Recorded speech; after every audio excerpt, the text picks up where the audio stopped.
Good morning students. कल मैंने exercise 3.4 के बारे में आपको थोड़ा समझाया था। 3.4 एक्सरसाइज में जैसे फोर्थ क्वेश्चन है, जनरल सॉल्यूशन और प्रिंसिपल सॉल्यूशन की हम बात करते हैं। तो कोसेक एक्स इक्वल्स टू -2 दिया हुआ है। सबसे पहले तो ये चेक करेंगे कोसेक जो है वो किस में नेगेटिव होता है। कोसेक जो है वो नेगेटिव थर्ड क्वाड्रेंट और फोर्थ में होता है। अब थर्ड क्वाड्रेंट में अगर वो होगा तो एंगल 180 से ज़्यादा होगा या 270 से कम होगा। हम 180 वाले स्लैब को प्रेफर करेंगे क्योंकि 270 पर रेशियो चेंज हो जाता है। सेम ऐसे ही फोर्थ क्वाड्रेंट में अगर हम 270 प्लस करें तो भी निकल जाएगा एंगल, लेकिन उसको प्रेफर नहीं करेंगे, हम 360 माइनस वाले को करेंगे क्योंकि उसमें रेशियो चेंज नहीं होता। ये करने से पहले आप ध्यान रखें कि इसमें जो -2 है वो तो क्वाड्रेंट की वजह से लगा हुआ है।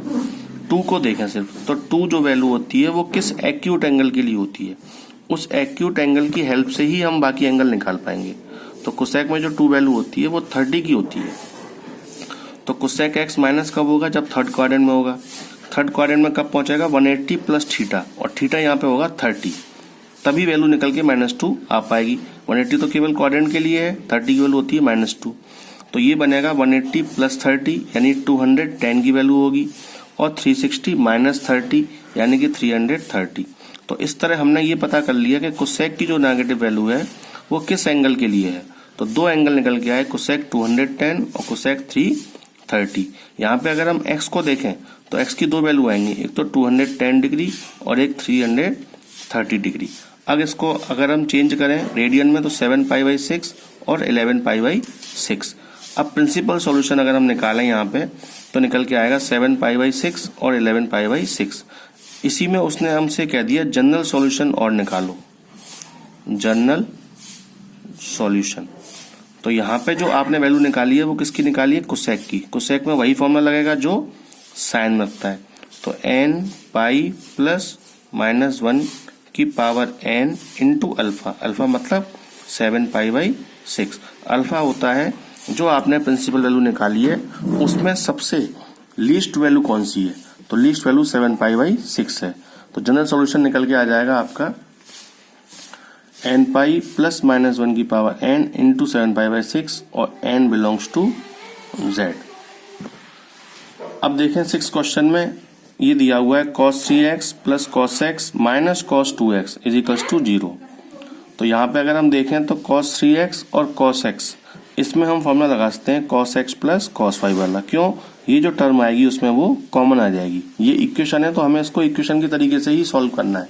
कुछ टर्म्स कॉमन बनानी है, फिर 0 करना है, तब आंसर निकालना।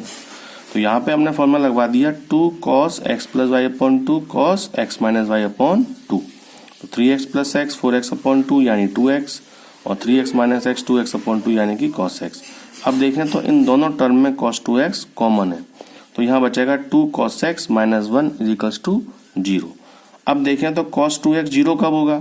cos 2x 0 तब होगा जब उसमें वैल्यू π/2 होगी। और वैसे मैंने 0 के लिए अलग से फॉर्मूला लिखवाया था कि अगर cos x 0 हो तो x की वैल्यू 2n प्लस 1 π/2 होगी। तो यहाँ पे वही लगाना है, लेकिन यहाँ पे याद रखें कि ये 2x की वैल्यू है। तो जनरल सॉल्यूशन जब आप निकालेंगे तो डायरेक्ट 2x में लगाएंगे। 2x is equals to 2n plus 1 alpha. Alpha मतलब π/2। ठीक है, जब x निकालेंगे तो ये 2 अपॉन में आ जाएगा, 2n plus 1 π/4, n belongs to z। ये आपका निकल जाएगा जनरल सॉल्यूशन। सेम ऐसे ही दूसरे वाले के लिए है। 2 cos x माइनस 1 की वैल्यू 0 होगी। दूसरी टर्म लेंगे ना 2 cos x माइनस 1 वाली, तो ये 0 होगी। तो cos x 2 cos x equals to 1 यानी cos x इक्वल्स टू 1/2। अब cos में 1/2 किसकी वैल्यू होती है? 60 की, यानी cos π/3। तो यहाँ से जब निकालेंगे तो ये x की वैल्यू निकलेगी। तो general solution x is equals to 2nπ plus minus alpha. Alpha मतलब π/3। अगर यहाँ पे ये वैल्यू 3x होती तो यहाँ पे हम सॉल्यूशन 3x का निकालते, फिर बाद में 3 को ट्रांसपोज करते, तब आंसर आता। ये आपका हो गया 6 क्वेश्चन। ऐसे ही 7th क्वेश्चन है आपका। 7th क्वेश्चन में दिया है sin 2x plus cos x is equals to 0। अब हमें तो कुछ कॉमन लेना है, तो cos x का फॉर्मूला तो बनेगा नहीं। sin 2x का बन सकता है 2 sin x cos x plus cos x is equals to 0। इसमें cos x कॉमन है आपका, तो जब cos x कॉमन लेंगे तो यहाँ बचेगा 2 sin x plus 1 is equals to 0। अब या तो cos x 0 होगा जब cos x 0 होगा तो cos x के लिए 0 के लिए डायरेक्टली मैंने फॉर्मूला लिखवाया था x equals to 2n plus 1 pi by 2 n belongs to z। दूसरी टर्म है 2 sin x plus 1 equal to 0, तो 2 sin x plus 1 equal to 0 लिखेंगे तो 2 sin x इक्वल्स टू -1। जब sin x निकालेंगे तो ये -1/2 निकल के आएगा।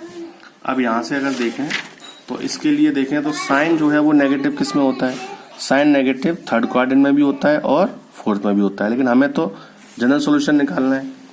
जनरल सॉल्यूशन निकालना है तो हमें फर्स्ट वाली वैल्यू चाहिए, जो पहली नेगेटिव वैल्यू आएगी, तो पहली नेगेटिव वैल्यू थर्ड क्वाड्रेंट में लाई करेगी। अब देखें तो साइन में जो 1/2 वैल्यू होती है वो किस एक्यूट एंगल के लिए होती है, 30 के लिए होती है। तो थर्ड क्वाड्रेंट में कब पहुंचेंगे, जब 180 प्लस 30 करेंगे, यानी sine x equals to 180 plus 30 sine 210 की होगी। यानी x जब निकालेंगे रेडियन में इसको चेंज करेंगे 7π/6, तो x जब निकालेंगे तो n पाई प्लस -1 की पावर n इंटू 7π/6। याद रखना ये जितने भी फॉर्मूले मैंने लिखवाए हैं ये सब रेडियन के लिए एप्लीकेबल हैं, डिग्री के लिए एप्लीकेबल नहीं है। जब आप एंगल डिग्री में रखेंगे तो ये फॉर्मूले सारे फेल हो जाएंगे। ये सारे फॉर्मूले तभी एप्लीकेबल हैं जब आप वैल्यू रेडियन में नहीं डिग्री में, सॉरी डिग्री नहीं रेडियन में निकालना है, यानी रेडियन की वैल्यू यहाँ पुट करनी है। n belongs to z। ऐसे आप इस क्वेश्चन को करें।